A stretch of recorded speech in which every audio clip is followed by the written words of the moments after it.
I've worked the graveyard shift for 5 years now, and let me tell you, the world changes after midnight. The sounds get louder, the shadows stretch a little longer, and you spend half your time trying to convince yourself that your brain is just playing tricks on you. When you're the only one awake, every little creak of the floorboards or hum of the ventilation sounds like a threat. You learn to live with a baseline level of paranoia. You tell yourself it's just fatigue, that it's just the coffee talking. But sometimes deep down, you know it isn't a trick. My first real taste of this came back when I was pulling a mandatory night rotation as a young nurse at a massive aging rehabilitation hospital in New England. If you talk to anyone in healthcare, they'll tell you every old hospital has that wing. The one with the flickering fluorescent tubes, the drafty corridors that stay freezing cold for no reason, and a permanent schedule for a renovation that never actually happens. For us, it was the entire third floor. Because of severe budget cuts that year, management closed the third floor down completely. No patients, no staff, no utility. It was just a dark dead zone of empty rooms, turned over mattresses, and rusted medical equipment covered in plastic sheeting. The elevators wouldn't even stop there unless you swiped a high-clearance staff key card. It was essentially a concrete tomb sitting right above our heads. It was about 3:15 a.m. on a miserable rainy Tuesday. I was stationed at the first floor desk, drowning in a mountain of patient charts and admissions paperwork, trying desperately to keep my eyes open. The hospital was dead silent, save for the rhythmic patter of rain against the thick glass window behind me. Suddenly, the master console on the wall behind the desk started buzzing. It was that sharp, irritating electronic tone meant to wake up a sleeping nurse. I flinched, glancing up at the digital display, fully expecting to see a page from a patient in room 104 needing a blanket or someone in 112 needing pain meds. Instead, the red digital text read, RM308. Call pending. My heart did a weird cold little flutter. I froze, staring at the screen. Room 308, third floor. I shook my head, muttering to myself about how old the building's wiring was. I reached over and hit the cancel button, clearing the alert. The screen went dark. I sighed, took a sip of my lukewarm coffee, and went back to my paperwork. 2 seconds later, the console buzzed again. Louder this time, or at least it felt like it. RM308. Now, a bit of history. Room 308 used to be a long-term hospice room before they shut the floor down. A lot of people had spent their final moments in that room. I picked up the radio and called the night maintenance guy, Bob. Bob, it's the first floor desk. The master console is throwing a false call from room 308. Can you check the breakers? Bob's voice came back through the static, sounding completely exhausted. Look, kid, I'm stuck down in the basement dealing with a ruptured pipe. The whole floor is flooding. You've got the master key card on the desk hook. Just do me a favor. Go up there, walk into 308, and yank the call cord straight out of the wall unit. That'll break the circuit and stop the buzzing. I'll fix the wiring tomorrow. I hated the idea, but the persistent buzzing was digging directly into my skull. I couldn't get any work done with that noise.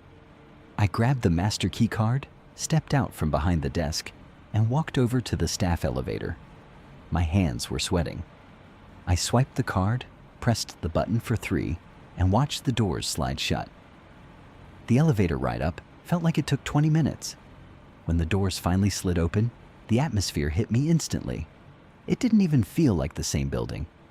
The air was heavy, freezing cold, and smelled intensely of dust, stagnant water, and old copper.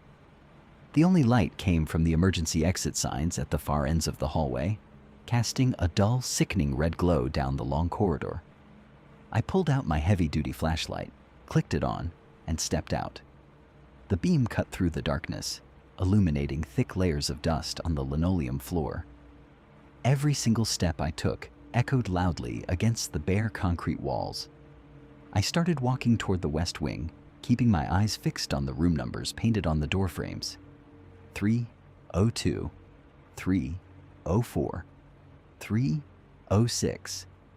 I stopped outside room 308. The door was cracked open about 3 inches. I pushed it open slowly, the rusty hinges groaning in a loud scraping shriek that made me wince. I shined my light inside. The room was totally stripped. No TV, no chairs, no curtains.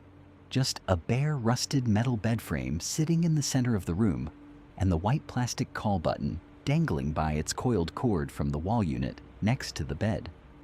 It was swinging, just gently, back and forth, as if someone had just let go of it.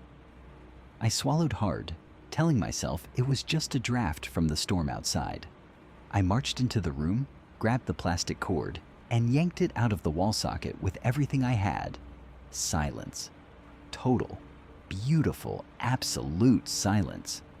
I let out a breath I didn't realize I was holding. I turned around to leave, aiming my flashlight toward the doorway, and that's when my blood turned to pure ice. There, in the thick layer of dust covering the floor, right alongside the heavy tracks made by my own rubber-soled nursing clogs, was another set of prints. They were human footprints, but whoever made them was completely barefoot. I shone the flashlight closer, my hand shaking so violently the beam was dancing across the floor. The barefoot prints didn't enter from the hallway. They started directly from the pitch-black corner of the room, right behind the door. They walked in a straight line across the floor, positioned themselves directly behind where I had just been standing at the wall unit, and stopped. Whoever, or whatever it was, they had been standing close enough to breathe on the back of my neck while I was unplugging that cord. I didn't look back into the dark corners of that room. I didn't think. I just sprinted. I tore down the hallway, sprinted past the elevator, and flew down the heavy fire stairs, taking them 3 at a time. I slammed through the first floor doors, panting, tears streaming down my face. When I got to the desk, Bob was there, wiping grease off his hands. He took one look at me and asked what was wrong. I couldn't even speak. I just pointed at the ceiling. Later that morning, we pulled the security camera footage from the elevator lobby and the stairwells. The footage showed me getting into the elevator on 1, getting out on 3, and running down the stairs. Nobody else ever entered that floor. No one used the stairs, and no one used the elevator. But the barefoot prints were there, molded perfectly into the dust. I requested a transfer to the day shift at a clinic the very next week, and I've never stepped foot inside a hospital at night since.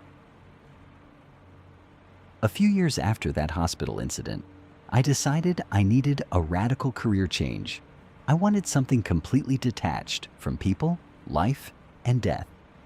I went back to school, transitioned into IT, and landed a job as a systems administrator. I figured sitting in front of a computer screen all night would be peaceful.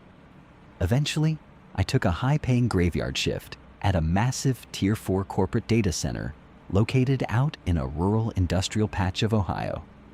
If you've never been inside a major data center, they are weirdly hypnotic, sterile places. It's just endless cavernous rooms filled with thousands of server racks, thousands of blinking blue and green LED lights, and a constant, deafening roar from the industrial cooling fans. There are no windows. You lose all sense of time. Because the facility housed highly sensitive corporate data, the security was insane. You had to pass 3 separate physical man-trap checkpoints, show ID to a bulletproof guard shack, and use a biometric thumb scanner just to step onto the raised floor of the server room. It was Fort Knox for data. Because of this extreme security, management only kept 1 IT tech on site at night. Between midnight and 6 a.m., I was completely alone in a building the size of 2 football fields. It was around 2:15 a.m. on a Thursday, and I was sitting at my desk in the glass-walled NOC room, monitoring server temperatures and bandwidth graphs. Through the thick glass window directly in front of my desk, I had a clear view down the main center aisle of the server floor. Way down at the end of the facility was row M, the deepest, oldest part of the server room that held legacy archives. As I was typing out a routine log report, a sudden movement caught my eye through the glass. I looked up. Down at the far end of the aisle, right by the flickering green lights of row M, a shadow crossed the corridor. I blinked hard, rubbing my eyes. When you stare at glowing monitors for 6 hours straight, your vision starts playing tricks on you. I went back to my typing, but less than a minute later, I saw it again. A tall, thin silhouette stepped out from row M, paused in the center aisle, and then slowly slipped back into the dark space between the racks. My stomach dropped. My first thought wasn't anything supernatural. It was a catastrophic security breach. If an industrial spy or a disgruntled employee had bypassed the man-traps and was pulling hard drives or cutting fiber cables, I was looking at a multi-million-dollar disaster and the immediate end of my career. I grabbed my heavy flashlight, unclipped my corporate radio, and stepped through the heavy security door onto the server floor. The immediate transition from the absolute quiet of the glass office to the deafening industrial roar of the server floor always jars your senses. The fans screamed, moving thousands of cubic feet of freezing air through the floor grates.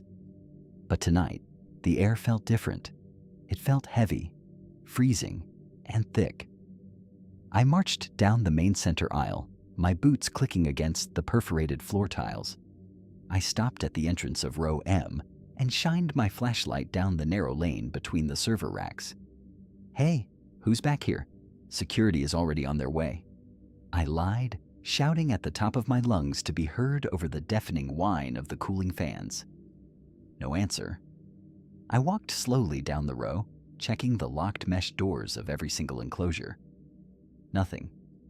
Just thousands of blinking green lights, whirring internal fans, and neat bundles of blue Ethernet cables.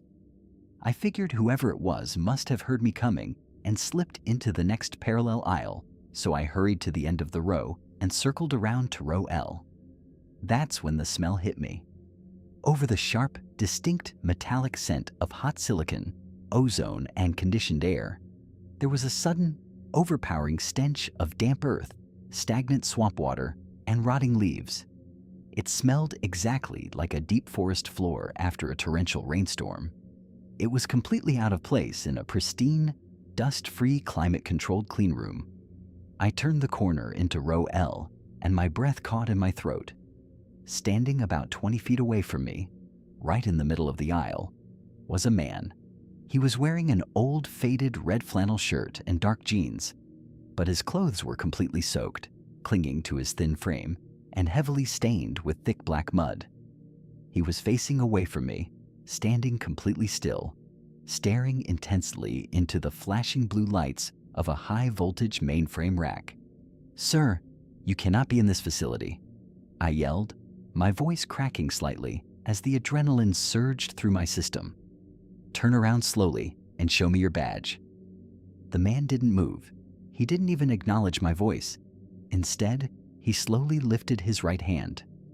I watched in absolute horror as he pressed his bare palm flat against the hot metal exhaust grate of the server blade, an area that pumps out concentrated air at over 140 degrees. Over the deafening roar of the room's ventilation, I heard a faint, sickening sizzle. The distinct, horrific smell of burning human flesh immediately mixed with the smell of the rot. He didn't flinch. He didn't pull his hand away. He just held it there, letting the heat cook his skin. Then he spoke. His voice didn't come from his body. It didn't sound like a human throat-making sound. It sounded like a digital distortion, a low mechanical frequency that vibrated directly out of the metal server racks themselves, echoing inside my own skull. "It's so warm in here." The voice vibrated, a low, wet whisper. "It's so cold out there in the ground." Slowly, the man began to turn his head to look at me, but his shoulders didn't move. His torso stayed perfectly still, facing the server rack. His neck just began to twist. I stood frozen as I heard the loud, distinct snap, crack, and pop of bones fracturing and joints tearing as his head rotated a full 180 degrees over his spine to face me. His face was a nightmare. His eyes were completely gone, just two ragged, empty black sockets that were actively weeping thick, dark river mud down his pale, sunken cheeks. His mouth was stretched open in a silent, unnatural jaw-dropped grin. Panic completely seized my body. I slammed my hand down on the red emergency duress button attached to my belt loop. Instantly, the facility's automated security system went into lockdown. Horns started blaring a piercing alarm, and overhead, strobe lights began flashing an aggressive, disorienting red. I tripped backward over my own feet, scrambling wildly across the floor tiles, trying to put distance between myself and that thing. I scrambled back into the main aisle and ran blindly toward the front entrance. Within 30 seconds, 3 armed security guards broke through the man-trap doors, weapons drawn. I was hyperventilating on the floor, pointing frantically down toward the back rows. They swept the entire floor with tactical lights. There was no one there. We immediately pulled the system logs. No badges had been scanned anywhere in the facility for hours. We sat in the security office and rewound the high-definition security cameras. The footage was the most unsettling part. It showed me walking down the main aisle, turning into the row, shouting violently at an absolutely empty corridor, and then falling backward in absolute terror from nothing. But when we went back out to row L to investigate the physical site, there, printed perfectly on the metal mesh door of the multi-million-dollar mainframe, was a charred black handprint of melted plastic, scorched metal, and human ash. I didn't even wait for the end of my shift. I walked out to my car, drove straight home, and sent my resignation letter via email at 5 a.m.